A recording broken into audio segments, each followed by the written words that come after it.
What have you seen from the agents that are making it to seven figures, becoming 1% earners in our industry versus not? Instead of selling a policy, you're selling a strategy. Mm. And money changes hands when problems are solved. You're selling a must-have versus a nice-to-have. So you should have a lot of conviction when selling it. Not everybody will get a coach, but every person will buy an insurance policy, or they should. So when you're selling something that's a need, it just comes down to the skill of how you articulate it and how you offer it. And if people can get very good at that, this is an industry they could literally make millions of dollars in if they just get really skilled at that. 100%.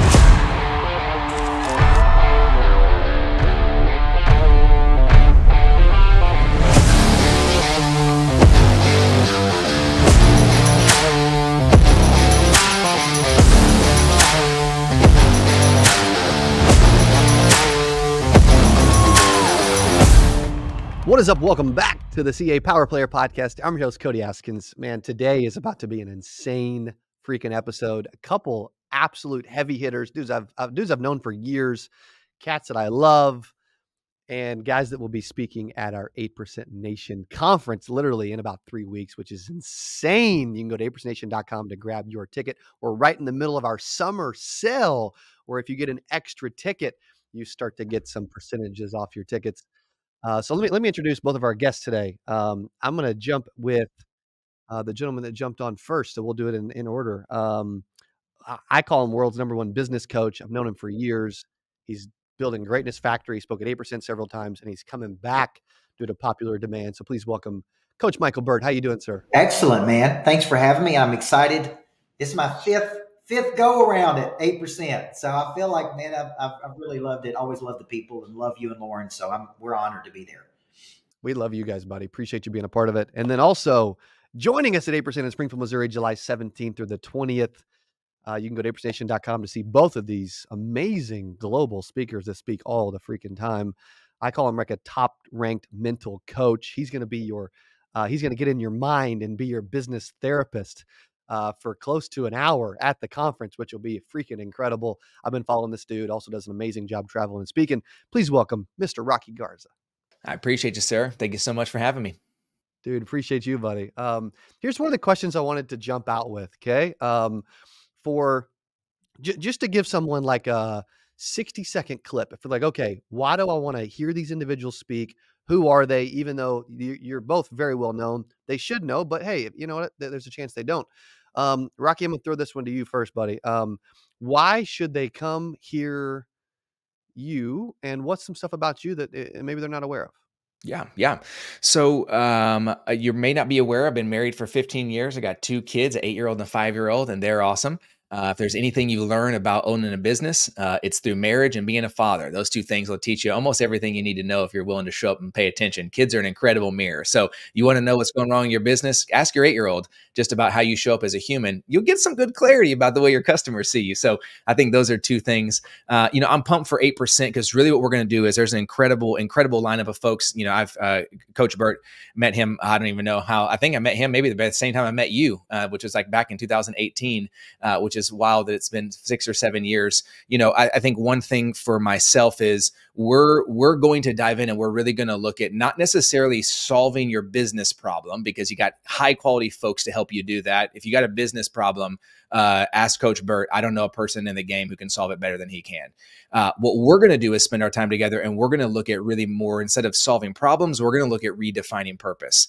If you're here, you're somebody who is, you're a high achiever, you're a go-getter, you're getting things done. Somewhere there's a breakdown happening. But often what I find is our energy has been misdirected in the wrong way, or at least in a way that is accomplishing a goal, but not necessarily the goal. And so we're really going to look at how our brain works, thinking proactively versus reactively, and really identifying a process we call the upside down. Everyone's going to walk away with a very tactical tool they can take and apply anywhere, which really allows us to begin to redefine purpose. That will help you for sure solve problems, but sometimes our energy is just simply being put in the wrong direction because we're doing all the things we think we should be doing as opposed to actually building the life we really want.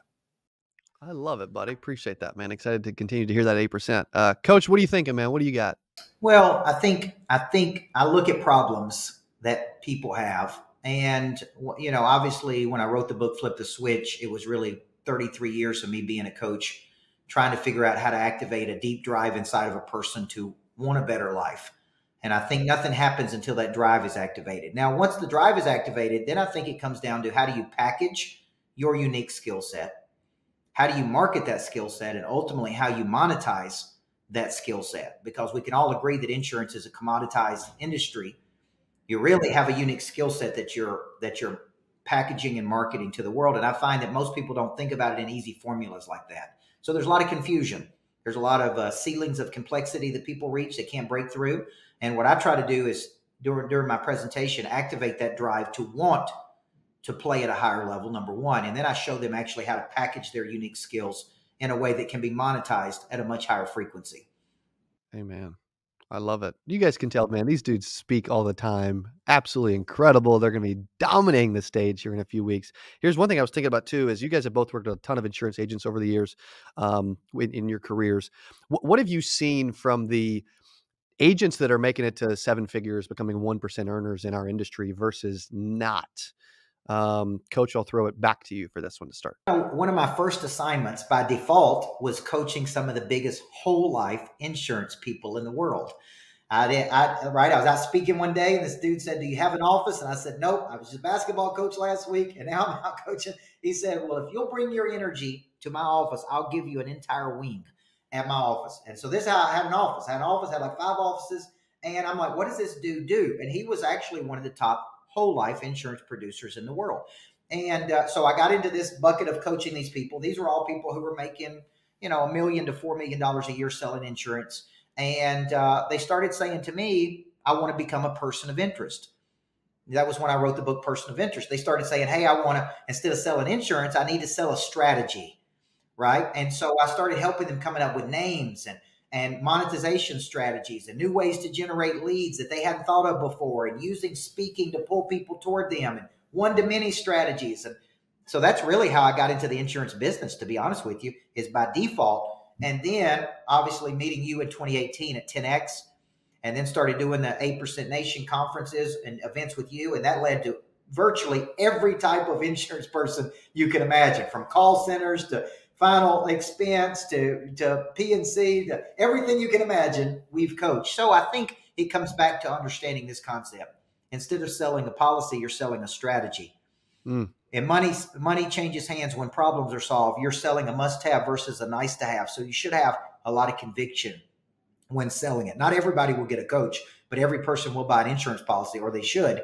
So when you're selling something that's a need, it just comes down to the skill of how you articulate it and how you offer it. And if people can get very good at that, this is an industry they could literally make millions of dollars in if they just get really skilled at that.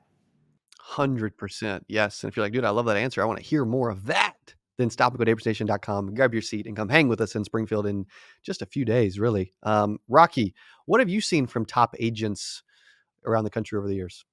Yeah, I think they have the ability to go back on what Coach said. If they have the ability to communicate it, to articulate it, to tell it. Those that can do it and have that skill have a very clear understanding of themselves. They have a clear understanding of, go back to the word conviction, the conviction about why they even picked up the phone to begin with, conviction about the problem they're solving, but they're articulated in a way that's a deep understanding, almost a level of being unapologetic about them. I think some of the insurance folks that I know and have worked with and coached over and over and over, that you know them as a person, and they spend more time articulating their story as an individual and what it is that they believe they're doing in their life, more than they're trying to peddle a product. And so you form a relationship to go, when things go to a position that I'm going to need said product, who is the person that I want to be on the other end of the phone when that occurs? Right.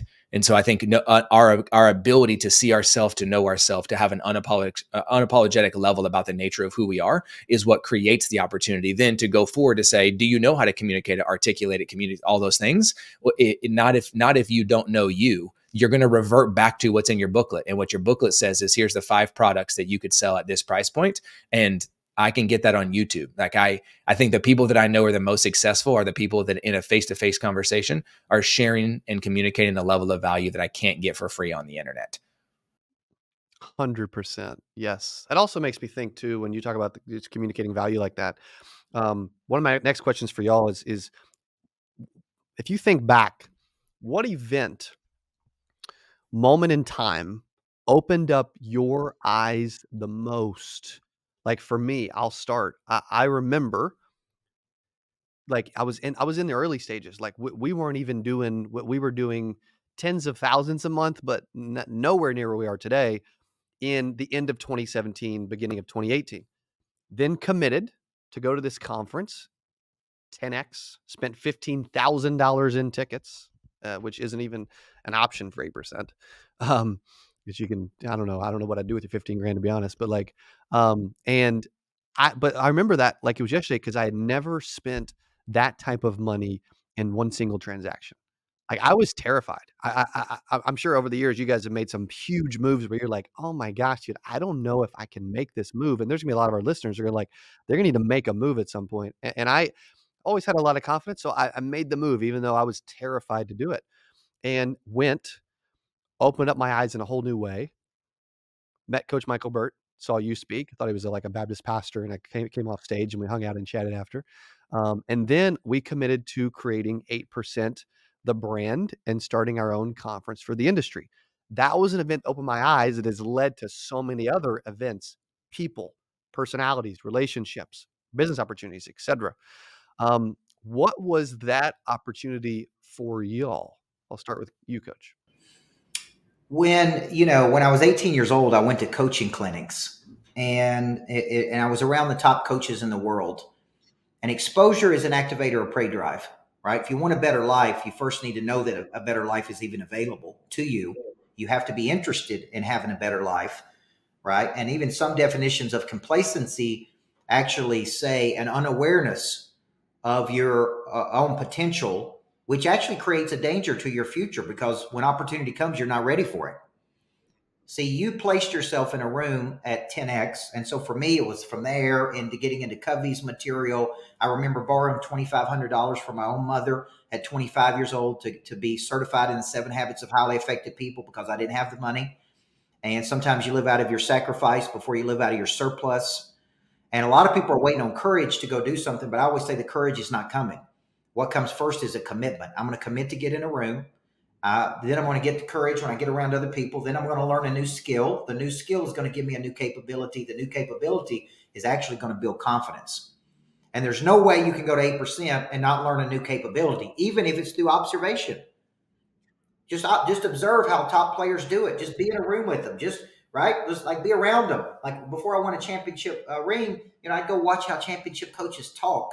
How do they maneuver? Like, what do they do? How do they practice? How do they do things different than me? So there's a lot of ways reasons you should do this, but what we're looking for is a true activation point for that drive to come alive and to want to do something bigger. And that's really one of the things that 8% does, is it forces you to want to do something bigger. And then you learn the skills and the capabilities you need to actually earn more income. 100%. Yes. That's literally on my wristband too. As what you are saying, this side says 8% and then this side says expand your vision. That's right. And at some point you've got to find a place in a moment in time that can expand your vision and make you think so much bigger about because I guarantee you, both of these gentlemen, I know both their stories really well, but like there were moments in their life where they lacked confidence. They didn't have a lot of money. They weren't doing well in business. They did not know what their next move was going to be. And then they had a moment, but they had to step into that moment. And a lot of times it's showing up when we don't want to, which I'm sure, Rocky, you've had to do quite a bit over the years. Mm-hmm, mm-hmm. Yeah. I grew up in the majority of my life, just me and my mom or stepdad at the time. So lived with my grandparents a bunch growing up. My mom's been married and divorced 5 times. I went to 13 schools before I graduated high school, spent the majority of life with my grandparents. And I spent a lot of my life doing all the things I thought I should be doing because I was so afraid of the fact that if I couldn't prove to you I was valuable, I couldn't prove to you I was unique, I couldn't prove to you why I deserved a spot, a seat, a chance, an opportunity. If I couldn't prove why that was the case, well, it was never going to come because history had shown me I wasn't the kind of person that got chosen, right? jobs got chosen, men got chosen, other people got chosen. I didn't get chosen. So I'm going to have to go out and figure it out all by myself. And so you get to a place in your life, at least I did, where I realized I can't perpetually live into the life I should be doing. I could be doing until I'm going to make a commitment to what it is that I actually want. And I remember after my wife and I had our first business and found out we were pregnant with our son, and we were making a decision like, we were actually used to be wedding photographers, which I know makes perfect sense. We can talk about that more, 8%. But I remember there was a moment where my wife said, do we want to do this forever? And I said, I don't think so. And so a very simple, but I think going back, your wristband says expand your vision. The only way you have the capability to expand your vision is if you're willing to answer the question, what do I want? And I don't mean to pick a number, pick a material thing, pick a car, pick a house, pick a salary. That's not what I'm talking about. In your life, what do you actually want? And without the ability to have a very clear definition of what that is, I promise you, you will do what everyone else in your life thinks you're supposed to do, and you will call it success. And you will have mistaken years and years and years of activity, and you'll call it, you'll call it progress. And you never actually went anywhere, but you just spent a lot of energy doing something that you were never intended to do because you weren't willing to answer the question, what do I want? So if there's everything I can encourage you to do, show up to 8%, get your ticket, find a seat, find a friend, meet somebody new, and every day wake up and say, what do I want out of today? And every night say, what did I get out of today? And every day wake up and say, what do I want? And you can't help yourself but have the ability to expand your vision, but not until you get really clear about what it is that you actually want. So good. Yeah. You're making me think too, like there's been so many rooms over the years that I stepped into with both of y'all were in a lot of those rooms too, that I felt uncomfortable stepping into those rooms. And I felt like, what I forget what that's called. It's not like, I wouldn't say like a fraud, but I just didn't feel like I earned the right to be in those rooms, and I know there's gonna be people that step into these rooms. However, that maybe they don't feel comfortable stepping into, but for me, like for us to scale to 7 figures and beyond, I had to get in those rooms for us to build a brand and help a lot of people to step in those rooms. For me to be able to lead a team, I had to step in those rooms. And I feel like both of you will be able to help people feel a little bit more comfortable stepping in a room, but leave saying, dude, I'm so glad I stepped in the room because I know I can scale to 7 figures now and build something special. I would love for you to talk about what will they learn specifically from your talk that will help them be able to grow and scale something that they haven't been able to grow yet. And Coach, we'll throw it back to you. Okay. One of the things I study are the habits of the top 1% of performers. And when you look at the habits of the top 1% of performers, remarkable boldness, intrinsic motivation, deep because goals, great connection skills, ability to lock in and see something through to its conclusion, and grit and resilience. So I asked myself, I've got 3 kids. If I could only give my kids one of those, which would I give them? And one of the things that I think people don't talk about enough is remarkable boldness, which is striking fearlessness. Okay. And to get that, you got to be around people who have it, right? I coach a lot of people that have done a lot of big things. And if there's one thing they all have, it is a striking fearlessness. Just kind of like you, when you rented Titan Stadium the first year you did this. And that was back before I even knew you. I was like, I didn't even know who you were. I was like, man, this kid has got a lot of boldness. This is beyond confidence. Okay. There's insecurity, there's confidence, which is a memory of success. And then, but the really top performers graduate to a remarkable boldness. You were asking a minute ago if you'd done something that scared you. And I'd say, yeah, I'm sitting in it right now. It cost me $7 million. The greatness factory that I just built scared me to death. Yeah. I never built a commercial building that's $7 million in downtown Nashville. I don't know if I can fill this thing up with renters and co-working people, and but I did it. And every day, beautiful too. And every day I come down here, I'm like, we did it. I remember texting my wife one night, and when it was just me here by myself, and the theater was finished, and they're finalizing everything downstairs, and I go, we did it. We started talking about this in 2016. It took us 8 years to manifest this vision, and we did it, right? And there's something, Cody, that comes along with setting and achieving something that's bold. And I think a lot of people think I'm going to get up and sell a little bit of insurance and make it through the day and hopefully make a little bit of money. But we're trying to get people to be game changers. And to be a game changer, you got to, and I think people will leave there. If I could give my salespeople one thing, it's remarkable boldness. It's the ability to have striking fearlessness, to ask another person for something, to not fear rejection, right? And I think that's what a lot of people lack in today's world. So that's one thing I think they're going to get from me. I will break down the habits of the top 1%, because people can go, I got this one, but I don't have that one. And I'm not just talking about 1% of money earners. I'm talking about 1% of performers. And if you could really boil it down to the top 1% of insurance people in the world, I guarantee you they have those 5 things. And that's what we want to get. That is good. I think I remember boldness, motivation, goals, connection, focus, and then some grit and resilience. Grit and resilience. Yeah. I love that. I love that. That is big. And yeah, the remarkable boldness is huge. That's it's interesting because like when you just did what you did with the Greatness Factory, committed $7 million, all these different things. You it's almost and maybe it's a personality thing. Rocky, you can probably speak to this really well.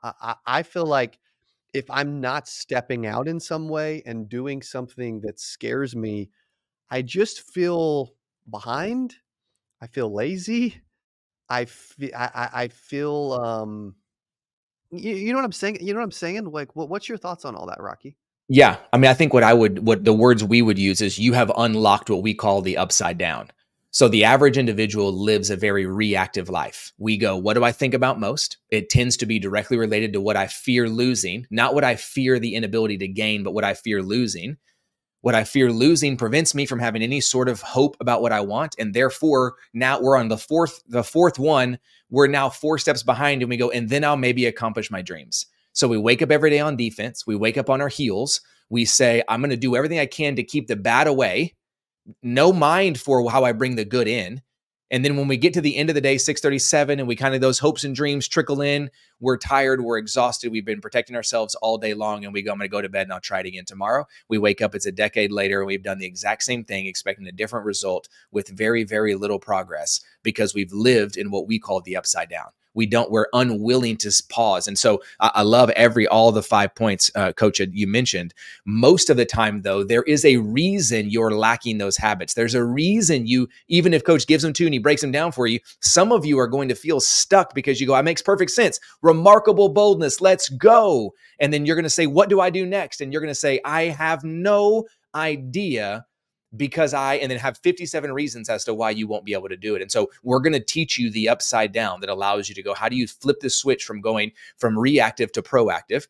How do we allow ourselves to wake up and say, I'm going to have to take a proactive approach, not on my heels or not on my toes? You can't score points on defense. Most of you are waking up on a daily basis playing life on defense. And those of you that want to argue, give me sports, and you're going to tell me that, well, that's with a defense, you catch an interception and you can score. I would argue that the defense has become the offense, my friend, because they've taken the ball in their hands. And for most of us, we've got to figure out how we create that change. And so I'm going to walk you through a very simple but robust process that allows you on a daily basis to take any thought, idea, goal, and drive it from a reactive to a proactive approach. And then you take everything that Coach has just laid out for you. You take all 5 of those components and figure out which one you're lacking in. Tell me which one you're lacking in, break it down to the upside down, and you'll walk away with a daily habit so you can start to execute it the very next day. So good. I'm not ready for this to end like you guys. I just want to hang out with both of you like all day. You know what I mean? Like, geez Louise, man, this is incredible. We need to do something. Well, I think that's the thing though, Cody, if I could encourage anybody who is even on the fence or thinking about, should I buy a ticket or do I go, or what's going to happen, or I'm not the right person, or I don't have what it takes, or I don't. Every person in that room is thinking what it is that you're thinking. Are you going to be the individual who takes a singular step? I didn't say run a marathon for the event. One step.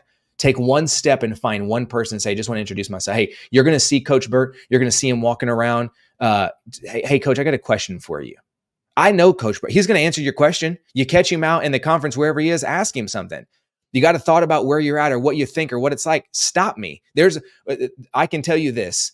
I go to a lot of events and speak. I know Coach goes to lots of events and speak. And I can tell you there's not a ton of events where both of us will be at a place multiple days, even though on days we're not speaking, because we want to be at the event to take care of the person, the people, and the host. And this is one of those events. So buy your ticket and show up and be willing to have a little bit of boldness and say, hey, I got a question. I'm thinking about this. What should I do here? You're one conversation, you're one singular question away from making a pivotal shift that could absolutely change and transform your life. But you have to be willing to show up for you first, because Coach nor I nor you can go find every person and make sure that we ask you a question first. It's impossible. But if the resource is in front of you, it's 100% up to you to be willing to take the first step. Yeah. So true. What would you like to add on that note, Coach? Well, Because I agree, both of you are. You and Rocky's talking about sports. I love it because, I was a coach, and I was just working on a concept called business is sport. How do you play to win? And you never win championships on defense. People say that. I don't know if that was a bumper sticker. You don't win championships by playing defense. Okay, folks? I know because I'm a championship coach. You win championships by playing offense. And offense is creation. So Cody, in the business world, I talk a lot about going from mental creation to physical action. Okay? And a physical action is one step. One text message, one email, go to one conference, meet one person. And a lot of people live in mental creation. It's called fantasizing and catastrophizing. They think about it and they dream about it, but they never get into action. And then they go to negative town, what's called the sewer cycle. And I think sometimes it's like you need to level up who you're around. You need to level up the rooms you're in. You hear people say that. It's like, what is the one thing I can do? And the one thing I can do is book a ticket. And the one thing I can do is get in the room. And I see what happens in today's world. They go, well, I can see Cody next week, or I could see him next year, or I could see him when he's in Chicago. Or there's something to be said for dedicating time on your schedule to just going and getting better. Okay, and that is a high value of your time. You're going to learn a new capability. Okay, and that capability is going to help you earn a lot more income, because the people who make the most money are the most skilled. Okay. And that's really what you're learning. So it's like knowledge, attitude, skills, and habits. And you're going and grabbing those at a conference, and you're going back and you're putting it into action. It could be the difference in a huge multiplier in your company. That's really what you need to be thinking. 100%. As you guys are thinking too, like there's been so many, and you guys are at the top of the list, where I've been in conversations over these last 8 years that I didn't deserve to be in, like not yet, but because I got in them, doors opened. So yeah, but I would say that's what changed though. The reason you told yourself I don't deserve to be here is because you had only ever proven to yourself you were unwilling to move. But the moment you took an action, all of a sudden, sure, there's a moment of hesitation. You're in the room and you're like, what am I doing here? The imposter, is this really going to work out? Sure, there's always that moment, right?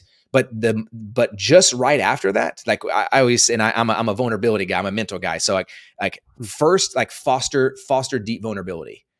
The ability to hold space to say what is actually true. Don't tell me what's right or wrong or good or bad or different or this or yeah, but Coach does this, but Cody does this, but right. No, get rid of eliminate all of that. Foster a space that says what is. If you tell me what is, I can almost guarantee you right after that will be a moment of clarity. And from a moment of clarity, there's almost always a huge catalytic event that follows clarity. But you're not going to get there because you read a book. Otherwise, you'd be there. You're not going to get there from watching YouTube, or you'd already be there. You're not going to get there because you saw it someplace and you saw it on a reel, or otherwise we would all already be there. But that's not the case. There's a level of vulnerability first required to have a momentary pause to assess what is, so that you can tell me the truth. And if you're willing to be truthful, you got in that room and you were truthful. You said, here's what you should have said. I'll be your translator. You said, I don't deserve to be here. You should have said, wow, I have never been here before. And that's actually a true statement. And what came after that true statement? There came this massive clarity. Wait a second, but I am here. And because I am here came a catalytic event that you said, and now things will be different. But we just often lack the words. It's not that we're unaware. Most of us know who we are. We feel misunderstood because we're not communicating in a way that's understandable. That's what we're going to do at 8%, is give you the language that you need so that you can communicate who you are in a way that's understandable. And now all of a sudden, almost everything becomes understood. Yes. Also too, like both of you, like this isn't true for everyone, but I can tell you about these two gentlemen when they're at 8%, like they want to help, whether you bought a $997 ticket or whether you only paid 97 bucks. They want to help. And the fact that you're committing, stepping in the room, they want to do that. Coach, what would you say if they don't have their ticket yet? Why should they register and be a part of 8% 2024? Well, I think sometimes in life where there's no pain and frustration, there's no change. And if you're out there watching this and you're like, I want a seat at a bigger table. I want a seat at a bigger table. And what that starts is by being around people who are sitting at bigger tables. And so if you're out there and you're hesitating, it's like, go where the proven track record is. Go where people shown a demonstrated capacity to expand and grow. Sales is an expansion activity, right? And that's really what we're going to be teaching. Pre-drive, how to play at the highest frequency, how to be around the biggest players, a lot of skill development, and the community is going to be off the chart. So to me, there's no choice. I'm going to come and spend 3 days there, me and my wife. And I told Cody it's the only conference my wife's actually gone to with me. So it's typically just me, but my wife said I'm going to go to that one. So there you go. If it's good enough for her, folks, it's good enough for you. Okay. Amen to that, buddy. Well, we appreciate you doing that too. What's your thoughts? Final question for you as well, Rocky. If they don't have their ticket, man, why should they register and come hang with us? Even though you guys have given them an insane amount of reasons so far. Yeah. I think I would ask you if you're listening to this and you're on the fence. It's going to sound a little woo woo, but you'll learn once we spend some time together. I like to live in woo woo land a little bit. I would ask you really quickly while you're using this, pause this video, get your cell phone out, go to the front facing camera so you can see yourself in your camera. And I want you to look at yourself in the eye and ask yourself, why do you think that you're the kind of person that doesn't belong there? And don't turn away and don't go hide and don't find a space by yourself. I want you to face you. If there's anything that I could encourage you to do, it's to look at yourself in your own eyes and be willing to answer and respond the same way to yourself face to face that you do by yourself in your own head. And if you can reconcile that and you look at yourself and say, it's not me, then I'm going to tell you, don't buy a ticket. But most of you, if not all of you, are going to see yourself and you're going to be unable to reconcile the statement, I'm not a deserving person. You only get to say that to yourself when you're hiding. You don't get to say that to yourself when you're face to face. So get face to face, get really honest with yourself and be willing to show up. And if you can take that kind of step, buy your ticket and show up, I can guarantee you your life will change. Amen to that. Well, you guys are both amazing. Appreciate your time. Love you both. And super excited for both of you to grace the stage at 8% just in a few weeks, man. Thank you so much. Appreciate it. Thank you, sir. Appreciate you both. And also, you guys are hanging, listening, man. One last chance. Go to 8percentnation.com. Check out the different seats. DM me with questions. Talk to our team. But either way, if you are in the insurance industry and you are not coming to 8%, I can promise you it's going to be a much tougher road because the amount of people who've been able to grow and scale and do a way bigger things because they got in this specific room. There's a lot of rooms, dude. They got in this room. And I want to encourage you to come hang and be vulnerable and open up and let us coach you as these two do so well as they coach and teach amazingly. So stop what you're doing. Go to 8percentnation.com, register for a ticket, and come hang with us July 17th through the 20th in Springfield, Missouri. Thanks for listening to the Power Player Podcast, and we'll see you at 8%. Adios.